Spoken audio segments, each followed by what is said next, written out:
அடுத்து objective correlative. Objective correlative வந்துட்டு யார் ஃபஸ்ட்டு காயின் பண்ணாங்க அப்படின்னா அமெரிக்கன் பெயிண்டரும் போயட் யார் அப்படின்னா இந்த வாஷிங்டன் ஆல்ஸ்டன் அப்படிங்கிறவர் தான் வந்து ஃபஸ்ட்டு காயின் பண்ணினார். இவரை தொடர்ந்து யார் இன்ட்ரடியூஸ் பண்ணாங்கன்னா எலியட் வந்து இன்ட்ரடியூஸ் பண்ணியிருக்காரு. இவருடைய எஸ்ஏல என்ன essay, Hamlet and his problem அப்படிங்கிற எஸ்ஏல வெளியிட்டிருக்காரு.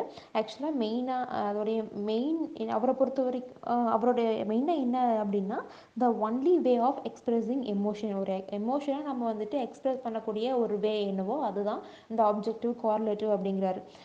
எலியட் வந்து இன்னும் வேறு எந்த மாதிரி சொல்கிறார் அப்படின்னா செட் ஆஃப் ஆப்ஜெக்ட்னு சொல்கிறாரு, சிச்சுவேஷன் சொல்கிறாரு, செயின் ஆஃப் ஈவெண்ட்ஸ்ன்னு சொல்கிறாரு.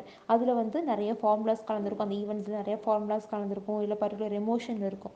இதுதான் ஆப்ஜெக்டிவ் கோரிலேட்டிவ் அப்படிங்கிறார். அதாவது ஒரு ஒரே வே, எந்த வே ஒரு நம்மளோட எமோஷனை எப்படி எக்ஸ்பிரஸ் பண்ணுறது அப்படிங்கிற ஒரே வே, அதுதான் வந்து ஆப்ஜெக்டிவ் கோரிலேட்டிவ்.